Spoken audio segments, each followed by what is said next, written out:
Hi, I'm Molly. And I'm Jamie, and this is our From the Pasture with Hired Hand podcast. As the owners of Hired Hand website software, we've been developing websites and creating internet marketing strategies for livestock breeders for the past 10 years. The majority of our customers are involved in the breeding of registered animals, such as Texas Longhorns, Highland cattle, horses, and white-tailed deer, where the pedigrees are very important. The From the Pasture with Hired Hand podcast examines many of the differences in raising pedigreed livestock for maximum profit. Join us and learn what we're covering today. Today I'm joined with Kurt and Glenda Twining of Silver T Longhorns in Winsboro, Texas. Thank you both for joining us. Thank you, Monday. Thank you for having us. So we were talking before the podcast started about Winsboro. You said you're about 100 miles east of Dallas. Is that right? That's correct, out in the Piney Woods of East Texas. And have you always been there? Been out there for 35 years or so, yeah. And how many of that have you been raising Longhorns for? Started raising Longhorns in 1999, so that would be 25 years now. Yeah. Wow.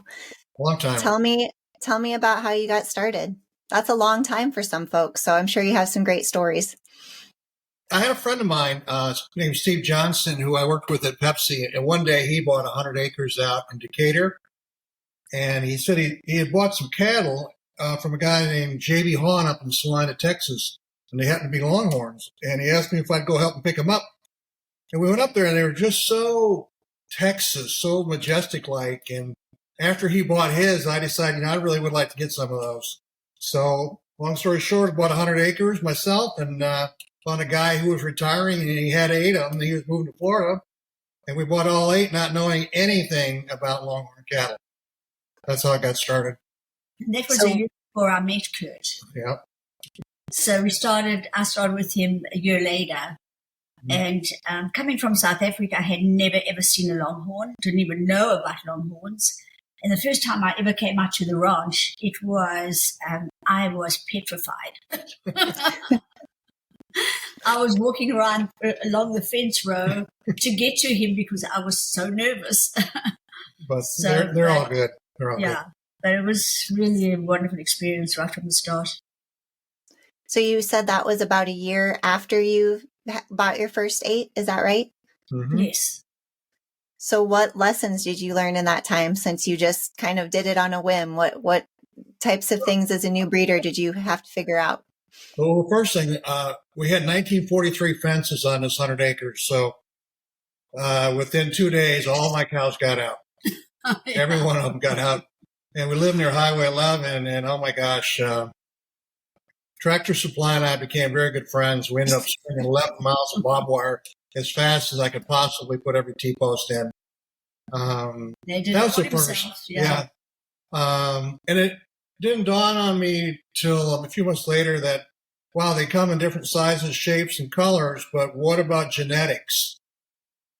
We just bought some to have some ag exemptions, but all of a sudden everything started to change when you start learning about world shows and sales. And the first time I went to a sale was about 4 months into it, and there was Eddie Woods, and I was sitting in the front row, and he was going around, and the bid kept going up, and he kept coming back to me until I realized that, maybe I had the high bid about 5 bids ago. So there were a lot of learnings like that along the way. But it was good. It was all fun, and we got into it pretty deep pretty quick. And it's still a learning process. I mean, every year is a learning process. For sure. So back in the 90s, that's kind of when I was most heavily involved with it too. For the folks that maybe haven't been in it as long, talk a little bit about what a great cow was at some of those Eddie Wood sales compared to how that cow would be now. Our first bull, his name was Cimarron, and he had 53 inches tip to tip. And he was a beautiful brindle bull. I mean, weighed probably 1,800 pounds, just a beautiful bull. And we had a cow named Ginger, who was a world show champion, and she was 50 inches. So we thought we were up there in the big time at 50-inch cattle. And then we go to a Longhorn sale, and there was a guy in Oklahoma had a 50-inch 2-year-old heifer, and everybody was going crazy. It was red to top it all up. And that brought $20,000. Now you've got to remember. 2000, I was like, oh my gosh, this is crazy good. And the horns weren't out; they were up. That was a style to go up like that. Hold on. Like a, Maybe that picture there. Maybe you can. I have a picture of my first bull. Maybe you can see him. There he is, right there. Nice. That's Cimarron? 1999. Have we got a picture of grape juice? No, Okay. not right now. Okay. But So do you remember that red cow's name? I don't. I just remember the guy from Oklahoma made a killing that day, and it kind of opened my eyes when cows were going for, not 1,500, 25, 35, 45. And here's this guy walks in and gets $20,000 for a red 20-inch 2-year-old. And I said, wow, there's something to this. So what did you do after that day? Like, how did you begin to try to teach yourself about the genetics and kind of steer your program where you wanted it to go? Yeah. I started studying everything I could get my hands on, every magazine that came out. And I started understanding this word genetics and crossing over, certain things. Back in the day, there was Phenomena and Emperor, and I started trying to find those genetics because I really didn't know what I had. I mean, I had a hodgepodge like a lot of people did. But then we started culling really fast, really, really fast. Within a few years, everything that we had bought was gone. And I'm not trying to be negative, but it just wasn't where we wanted to take our program. And I ran into a guy named Mel Rayleigh from the El Coyote Ranch, God rest his soul. And Mel Rayleigh really took the time to teach me about genetics in cows and guide us. And eventually he sold us a bull called Gringo. Beautiful bull. Really was. And, guys like him, Atlanta Hightower as well, talked a lot about genetics and traits and things like that. But we became a student very, very quickly. I mean, even today, I'm on the internet probably 6 out of 7 nights going over people's websites. If I see something I like for example, you put something on a hired hand in your auctions, excuse me, and if I like what it looks like, I will immediately go to their website and start trying to understand what else they have that they didn't put in the sale that might be better than what they put in the sale. Yeah. And in fact, last year I made 3 purchases before I ever went to the sale on 2-year-old heifers, and we brought them home that were all better than what they had placed in the sale. So I study it. I study all kinds of people's websites. I was just on one from Adams from Nebraska. Mm-hmm. People might not even know who they are, but actually he's got some pretty cool cows. I mean, everybody goes to Hudson's or New Age or other people's, Torkinson. Great, great programs. But if you go to those obscure websites and study them, you will find some real gems. Everybody has these real gems. Whether they'll part with them or not, it's a different question. But I honest to God, I've been doing this on a website probably for a good 10, 12 years, 6 nights a week. And he really does. He studies. I mean, he knows every sale, what was sold in which year. I mean, I don't know how he remembers. I don't know how he remembers. Yeah. I really don't. I can't keep up with this. You'll find this funny. My wife has told more than one person this, that if a Playboy magazine showed up and a cow sale magazine showed up at the same time, I would pick up the cow sale magazine. He would. Oh, and I keep on saying that to everybody. And at least he goes after 4-legged woman than he does 2-legged. Well, at least you can joke about it, right? Yeah, absolutely. He's got a true love. Absolutely. He's got a true love. I do too, but he's really into. He remembers everything. It's a legal addiction for me. And he becomes alive when he's out there with these cows. His whole personality, he just loves it. It's just it's in his soul. Yeah.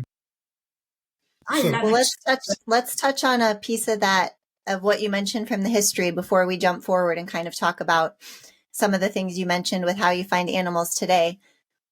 Since Glenda said you have a really good memory and you can remember every sale and stuff, talk to me about over the past 25 years, some of those favorite sale memories that you have. Maybe it was an animal you watched sell. Maybe it was an animal you were bidding on or selling.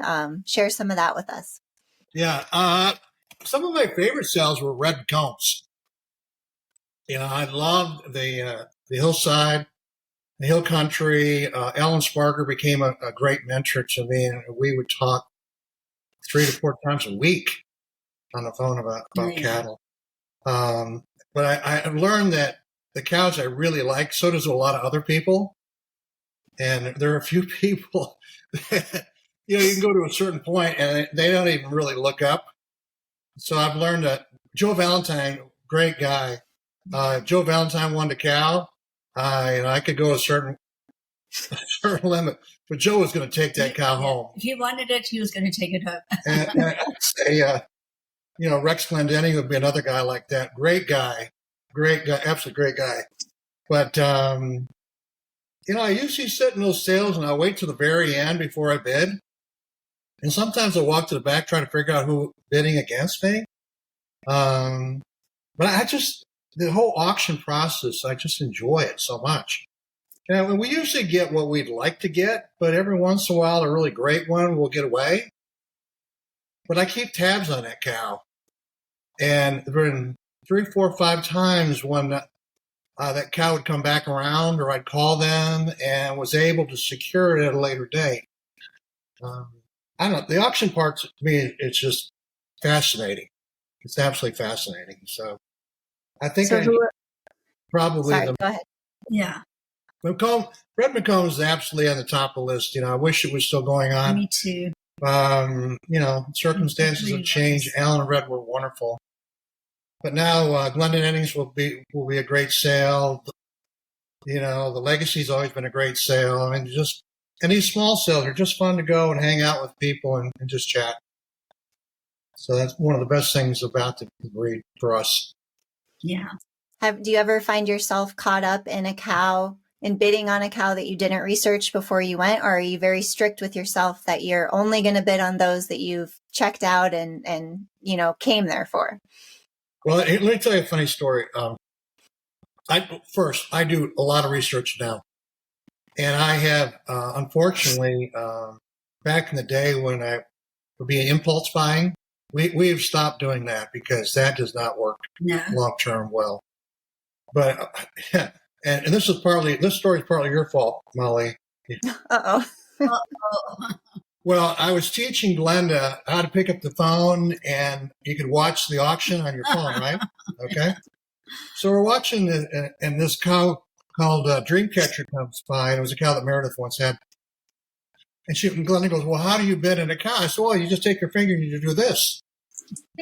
Well, she does it at $26,000. I knew you liked that cow. I like the cow. Glenda. $26,000, and I'm sitting there going, "Oh my God, I hope somebody else swipes." Well, guess what? Nobody else swiped. So no. Glenda bought her one and last cow. Right.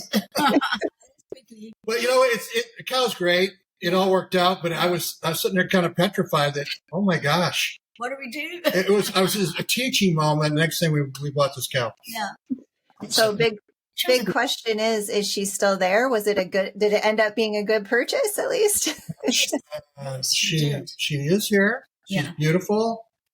She walked off the trailer, and our bull called Duty met her within 100 yards, and he bred her right then and there, even though she supposedly was bred. But we got a heifer calf that was beautiful, and now she's raising calves. So it turned out well. Okay. It turned out well. Okay.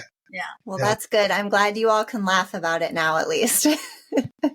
Yeah, we laughed at it at the time too. So it's not like you can call Bruce up and say, "I was just kidding." You're just kidding. Teaching my wife. Well, I'm not sure how long ago that happened, but you'll be happy to know now that after you swipe, you have to also click that you're sure that you submit the bid. So okay, well, that's good. An extra protection. Yes. Well, we've talked a little bit about the past and some of the animals you used to have. I believe the bull that you have now is Heartbreaker. Tell us a little bit about him and how he's kind of taken your program to the next level. Yeah, Heartbreaker was a flush of Emerald Cha-Ching. We owned Emerald Cha-Ching at the time, and I took her all the way to Kansas to have her flushed with Tough Check, and we had 2 out of the 7 embryos make it. One was Happy 9, one was Heartbreaker. And Heartbreaker is really the first bull that we truly raised up.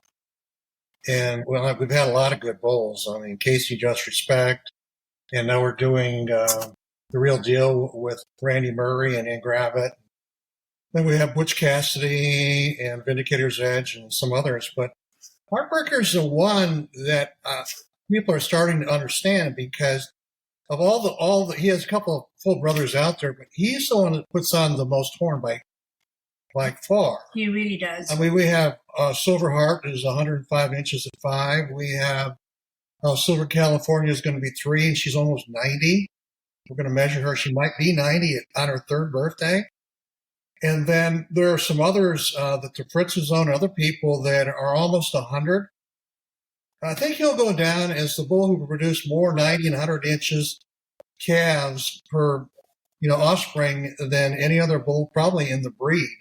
And the funny thing is, he's got a little heart on his buttocks, and that's why we called him Heartbreaker. Yeah. And a lot of his offspring have got that little heart. Yeah, he puts a heart on. It's crazy. I mean, if you go look at it, awesome. It like stamps them. Yeah, and most people, like in the face or whatever, he puts it on their hip. Yeah. But he's really gentle. Mark Hubble came down and he saw one of his offspring sell for $35,000 at last year's Legacy. She was 75 inches at 3. And so they bought into it, Mark and Garrett Hubble. So they have him 3 months of the year, but he is the real deal. He is, oh my gosh. He's really gentle. I mean, he's got over 90 inches and 116, 17 total.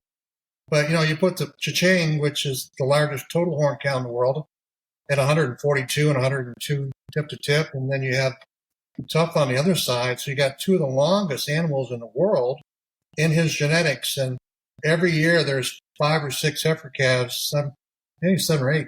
They're just like way better than the rest, horn-wise and color-wise. He rarely throws white.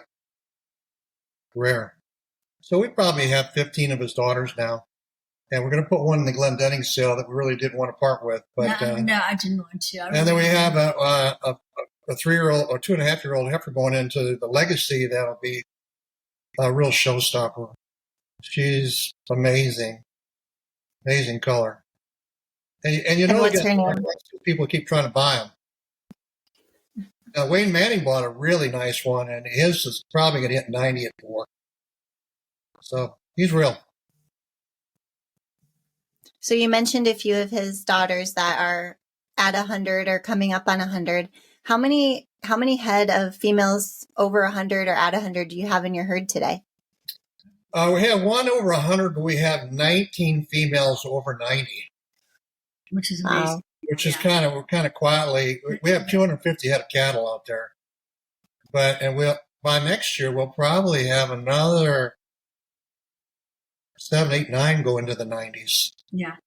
I don't know, maybe it's the East Texas grass, but Bob Loomis told me one day that the feed bill is your friend, and I took that to heart a while ago. And our feed bill, I mean, we just got another one here. It's we don't skimp on that. We have 24-hour creep feed for all our heifers and our bulls till they're 2. So they keep eating. Yeah.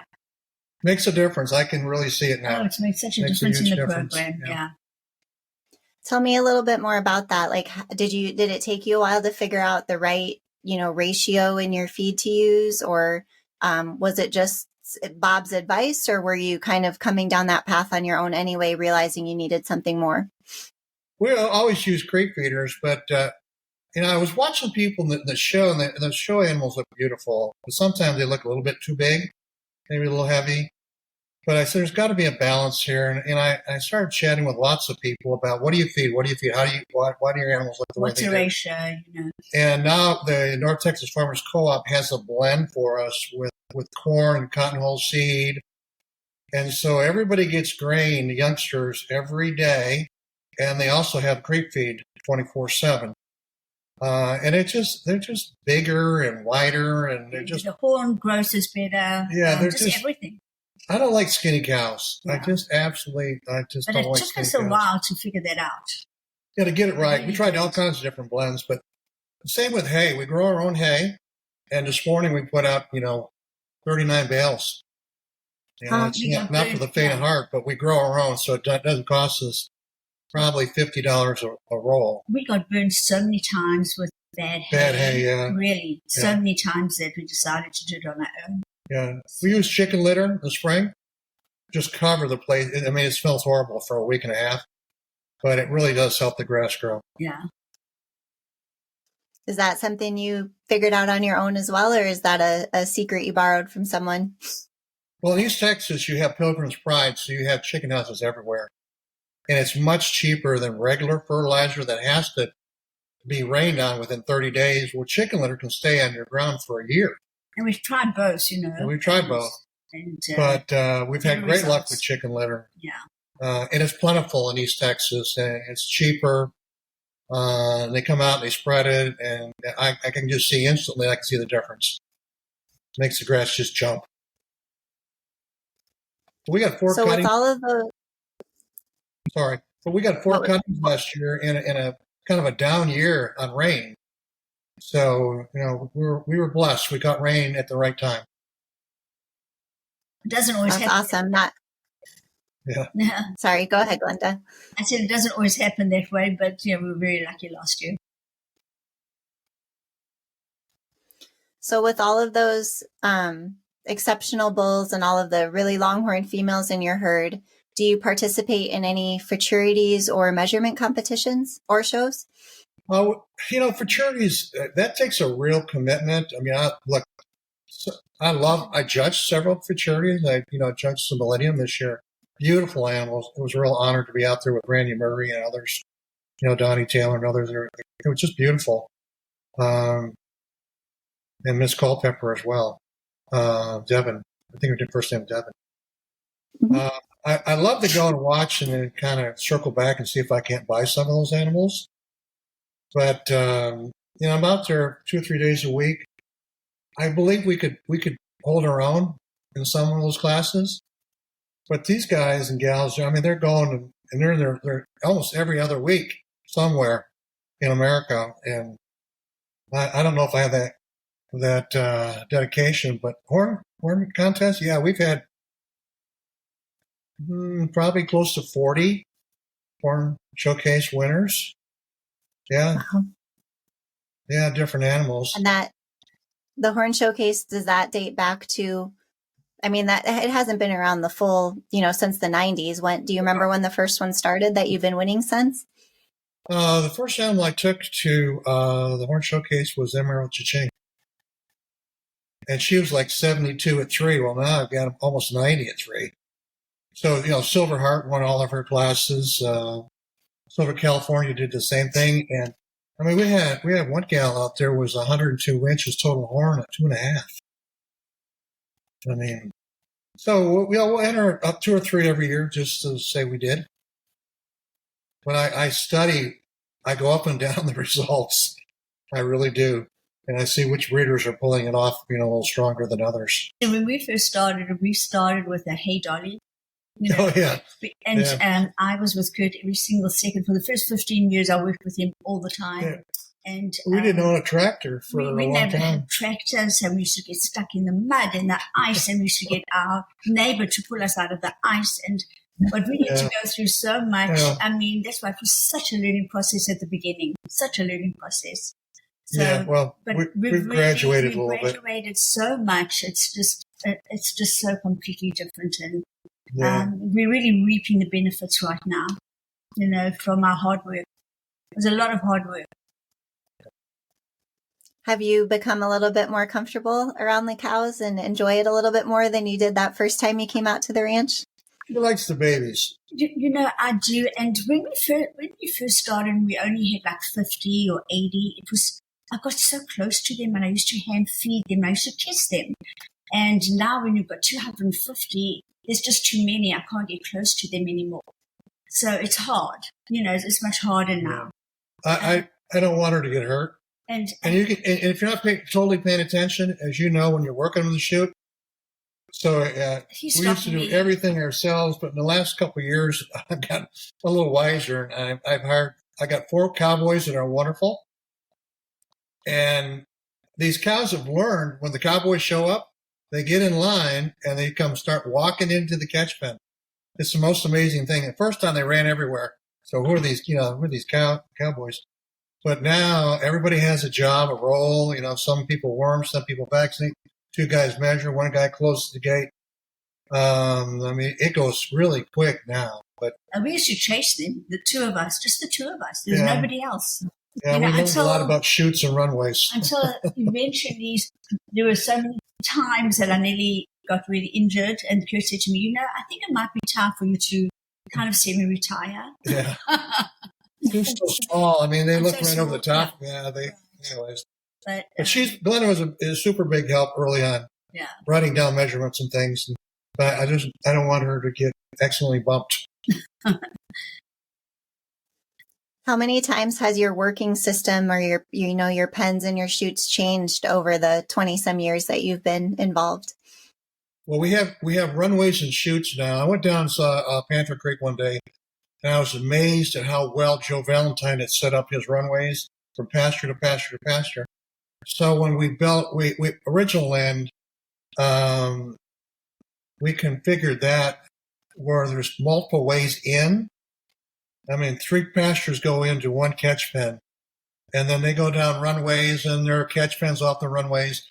And then we got into Joe chutes. I bought 3 of those Joe chutes because, that's the safest thing. I didn't like having my head on a swivel trying to measure and vaccinate, and those have been really good.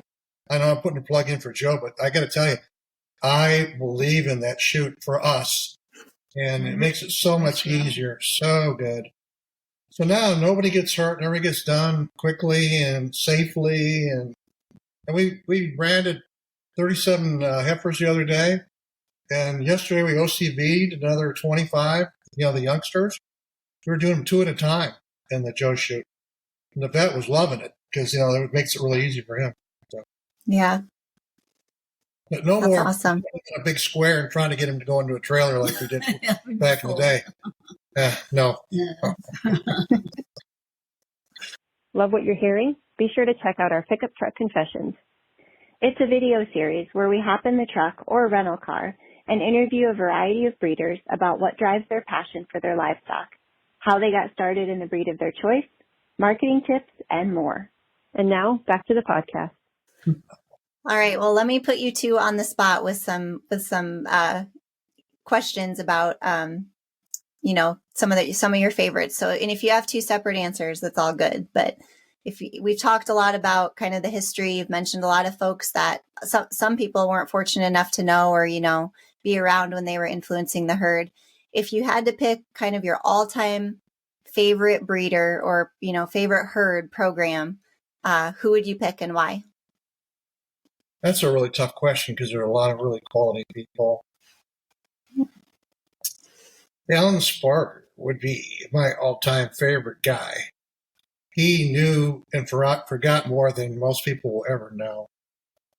He had access to Red McComb's herd, and he would call me up, and he would, he was good about feedback. He'd say, "Don't buy this, buy that, do this, do that."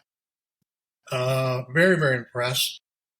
Then you have guys out there like Bill Hudson and Mike Willinger, who obviously have got it figured out. They're very quality folks. So the guy to watch right now, I think, is young man Randy Murray. Bright, and on the scene. He's taken over John Stockton and Bill Burton's program. Very knowledgeable guy, fun guy. Great marketer. I talk to him almost every week, probably, and we're doing that deal with the bull called the Real Deal that we got with Brian Brett and with Ann Gravitt. They're just fun. People who are progressing and trying to get ahead in the right way. Those are a couple guys that really do stick out for me. I learn every time I go someplace. Mike Casey would be another guy. I went all the way out to Decatur and Bowie and looked at his program. He's a great, great breeder and friend. Such a good friend, yeah. Yeah. But there are many, many good breeders, and there's some up-and-coming breeders that I'm paying attention to. They're spending the money. Look at what Dean Whitlock's done. My gosh, Dean came on the scene, and he's kind of put it on its ear, and he's buying great quality cattle, and he's always thinking about new ideas. Great guy. There's a lot of Very really great smart. guys Yeah. and gals in the industry right now. And they're fun to hang around with and listen and talk and chat. You go all the way back to Loomis. I mean, Loomis was obviously the premier guy for the longest time. I think we've all learned from Bob. Oh, yeah. And the Bolins as well. Brent and Sydney were and are. I think you got to keep your eyes on some of these younger guys. I mean, and Gravitt's husband too. Ben Gravitt, he was a character, Gravitt, yeah, great guy. He was very influential. Yeah. Anyone that you want to mention, Glenda? Right at the very beginning, Lana Hightower. Not that she. Yeah. Lana knew more about show cattle than anybody, and probably still does. Yeah, so she's still a wonderful friend. Right at the beginning, at the beginning. Yeah, no, so I'd like to mention her because she really was. She sold 3 black and whites. Yeah. Back in 1980, bought 3 black and white knowledgeable. heifers. I think they peaked out around 46 inches, but back then that was okay. They were beautiful. They were big and beautiful. So. Did that kind of start I feel like you maybe have just a slight black and white addiction, Kurt. Was that kind of the start of it, or? Well, it seriously is. We got away from black and white for a long, long time, and then all of a sudden, my buddy John Hebrew, he's always been in black and white. I started noticing black and whites are selling really well. So I decided, okay, I bought into a bull called Game Changer out of Gold Mine and Razzle Dazzle. Goes back to a lot of those really nice black and whites with Pace Cow Company. And we did 3 rounds of that. And then I bought a couple out, black and white heifers, one from Brandy and one from Diamond B. Now we probably are sitting on, I don't know, a dozen black and white heifers that are just starting to come forward. So we'll see how they do. But I think the industry likes black and white. A really nice black and white brings a lot of money. Yeah. It always has. Yeah. And it goes in dips, it goes in dips. Sometimes they want it and other times they don't. Yeah. Like gold cows are back in favor. Back in the day, they were not treated as much. And right now, I kind of wonder about people on red cows. They kind of shy away. But I'm telling you, red cows produce beautiful colored paints.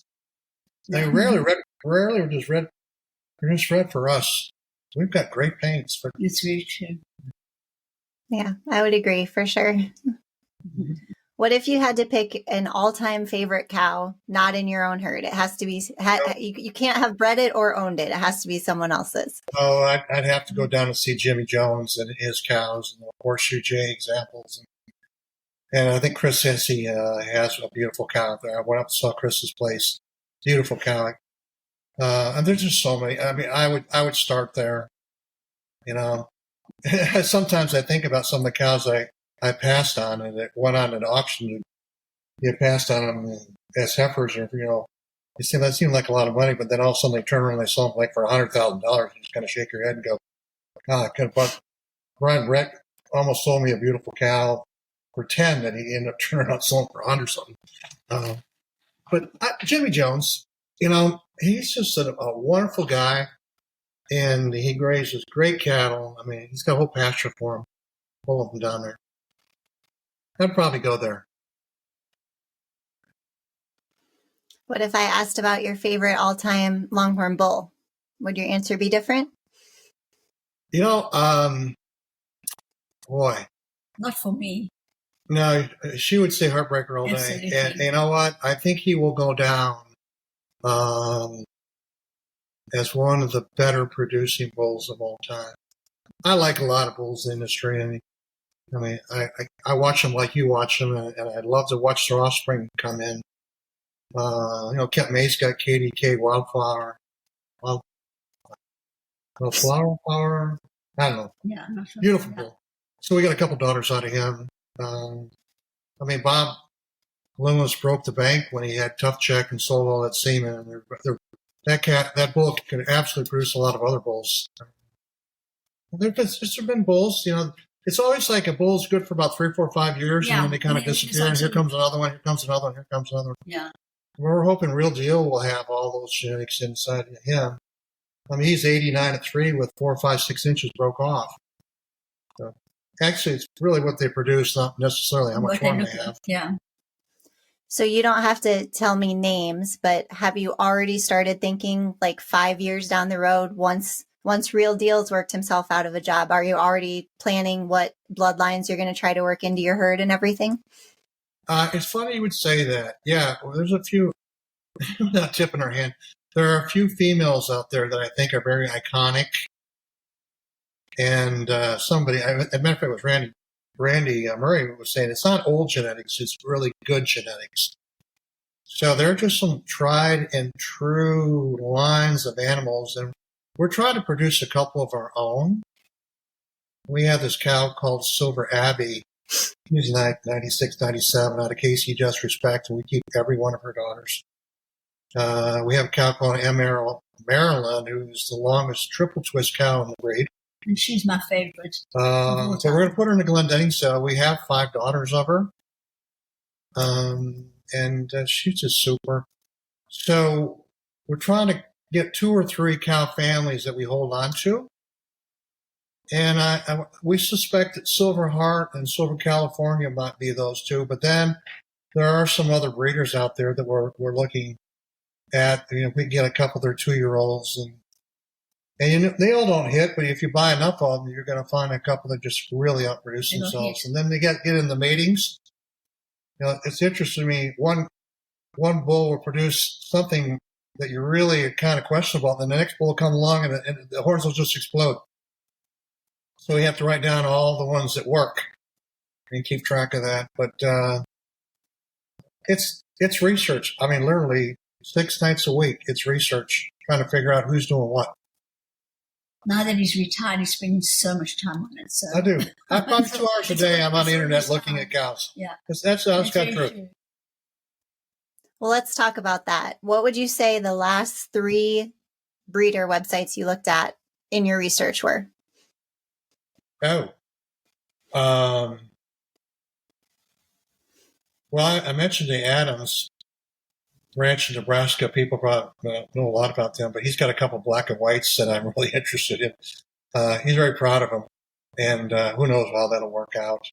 I like going on Ann Gravitt's G&G. I always like to see what they do, and I really like seeing their cattle in person. Ann bought one of ours, and we have a son out of probably her best cow, the RR Diamond 93 inch, just beautiful cow. I go to Hudson's for benchmarking, but then I go to everybody else's. I mean, I could go on and on and on, but I mean, if you put it out there in hired hand or it goes up on Facebook and I like it, I will absolutely go work my way backwards to see what you have in your program. And I will study it. And I'll take mental notes so when you come back around in the sale, I'll remember what you had, what it looked like, who you're crossing, who your bull power is. And if you're a serious breeder or not. You know, a lot of people are casual.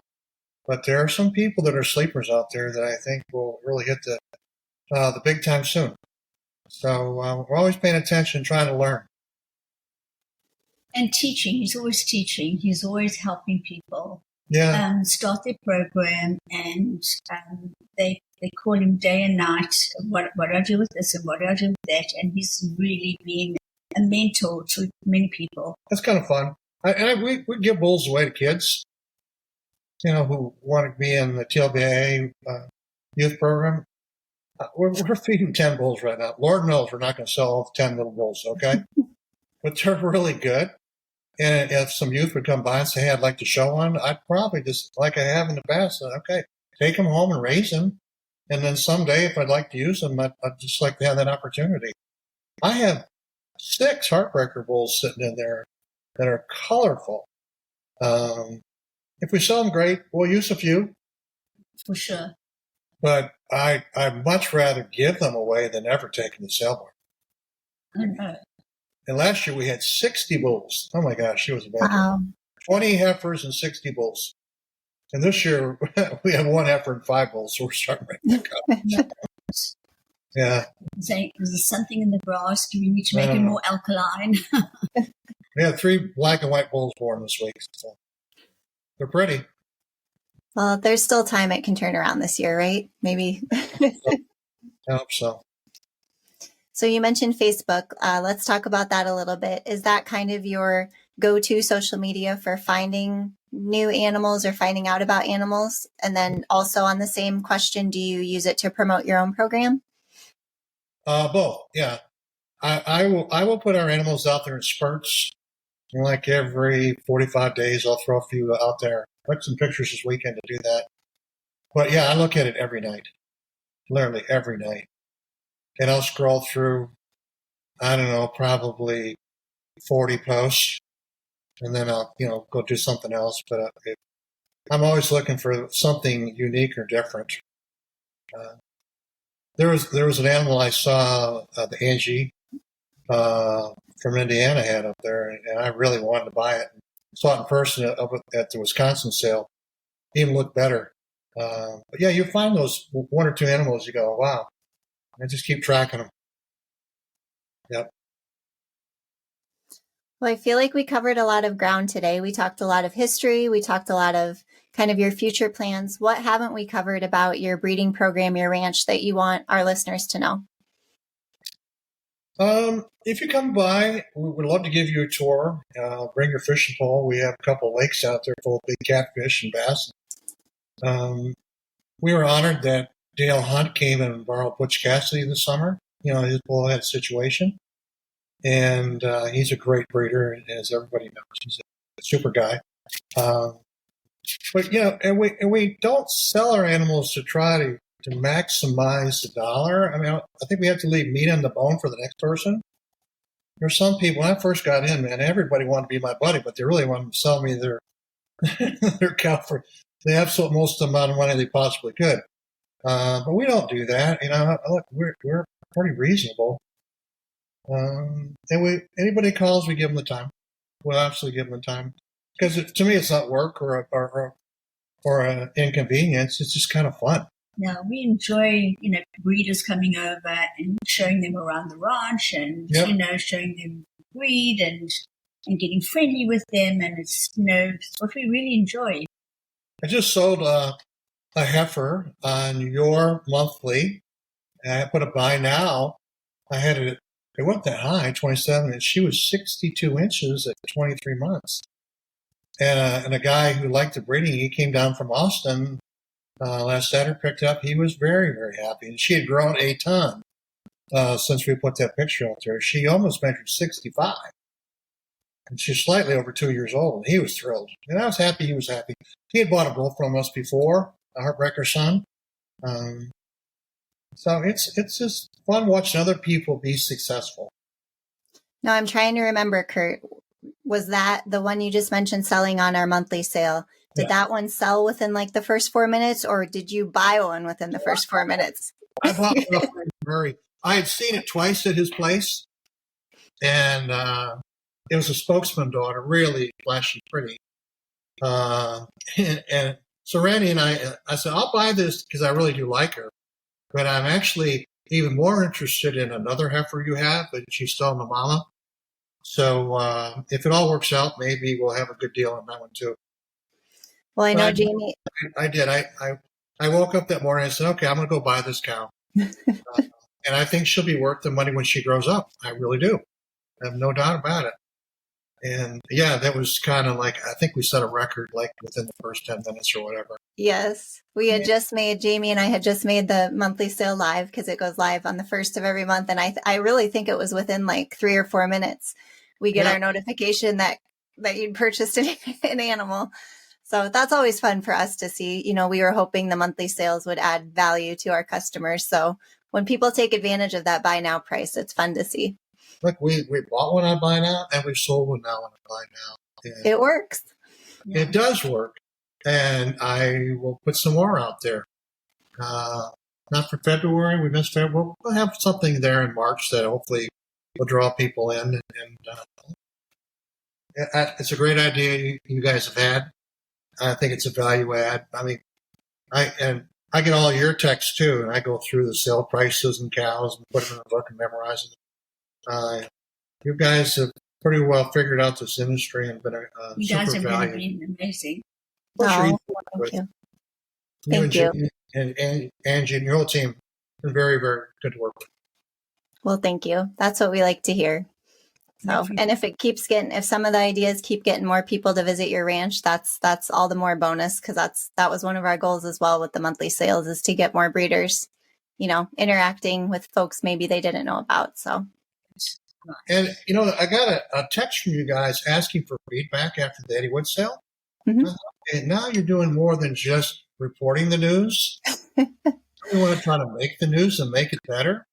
And so I offered up 10 suggestions, and hopefully that'll come to play, because we want every sale to be representative of the breed and ambassadors of the breed, and people get excited about the breed. And so you're branching out. That's a good thing. Well, it makes for content, right? Absolutely. Well, we appreciate you, Molly. Yep. Well, thank you. You both as well. I know it feels like we've known you forever, even though it probably hasn't been, as long as you've been in it, but it's been a pleasure helping both of you and getting to know you. So Thank you. Thank you very much. Thank you both so much for joining me today. I really appreciate it. Thank you, Molly. Bye for now. Bye.